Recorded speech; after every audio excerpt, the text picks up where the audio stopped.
CATEX TV. My name is Frank Fortunato. Today is Wednesday, August 26, 2015. If you want to follow us on Twitter, go to CATEX TV. It seems as if the bleeding has stopped finally on global stock markets. Shares in European trading dropped again, but less than about 1%, about 0.5% in most cases. Even in China, the Shanghai Composite closed down about 1.3%. Wall Street is set to open in about 15 minutes and the futures are up. So presumably this current course of gyration and a downward movement is temporarily suspended. Meanwhile, in China, authorities have opened 2 investigations into the country's biggest brokerage firms. Police are investigating 8 executives from CITIC Securities, the biggest broker company in China, on suspicion of illegal securities trading. They've also arrested a number of executives at that company, as well as a reporter from the respected news outlet Tianjin. This reporter was the one who wrote an article last month saying that the government was considering withdrawing its support for the stock market.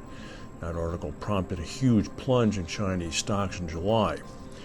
Meanwhile, a professor at Peking University, Michael Pettis, a senior associate at the Carnegie Endowment for International Peace, said that the problem with the government's efforts to support the markets was that success depended upon the perception of the public.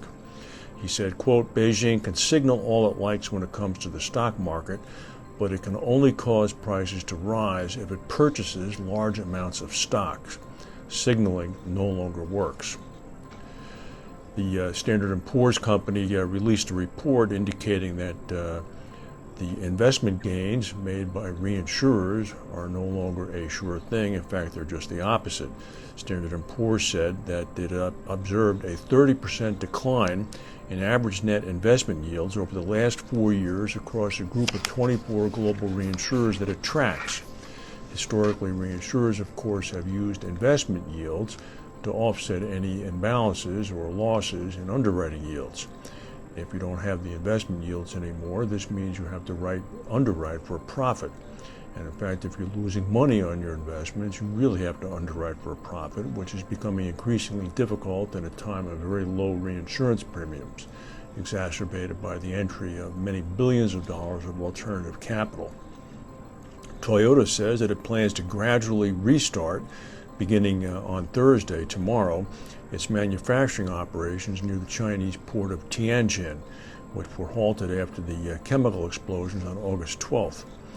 They're going to be starting very slowly, prioritizing safety above everything else, they said. Toyota halted operations at 2 assembly plants in Tianjin in the aftermath of the explosions. The blast killed at least 116 people. They were exacerbated by the fact that firefighters initially fought the blaze with water, which may have combined with the chemicals that were aflame to form an explosive gas. Riot police in northern Argentina are reported to have fired tear gas and rubber bullets into a crowd that was protesting the results of an election for governor. They were claiming reports of fraud. Local TV footage are showing police firing onto crowds late Monday in the main square of a town called San Miguel de Tucumán. Attempts to reach police in northern Tucumán province were unsuccessful. France says that the cost of the cancellation of the 2 Mistral-class warships that it had planned to sell to Russia is going to be about $1.1 billion US. Government spokespersons said that the amount includes refunding all the advances paid by Russia, and it does not include, however, the expensive costs of upkeep for both warships at the French port of Saint-Nazaire. The delivery of the first ship to Russia was suspended last year because of the Ukraine crisis. It was supposed to be the biggest arms sale ever by a NATO country to Russia. France is now looking to find new buyers for the ships. So if you need a Mistral-class cruiser, give them a call. Fitch Ratings believes that the emerging trend of cat bond issuance will catch on in the Asia-Pacific region, particularly for cat-prone markets such as Japan and China.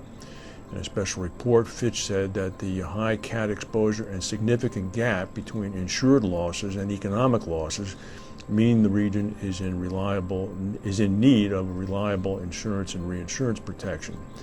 Of course, the difficulty in this area, in China in particular, is the counting of the ground-up losses. If you're going to have a parametric trigger in place, you need to be absolutely certain that those losses in fact have occurred. Tropical storm Erika is meandering around near Puerto Rico and the Lesser Antilles. A tropical storm warning was issued this morning for Puerto Rico, the Virgin Islands, and the Leeward Islands. It's on a path that could affect South Florida by the weekend. Erika is been intensified now to a tropical storm. It only has winds of 45 miles per hour, and it's about 335 miles east of Antigua.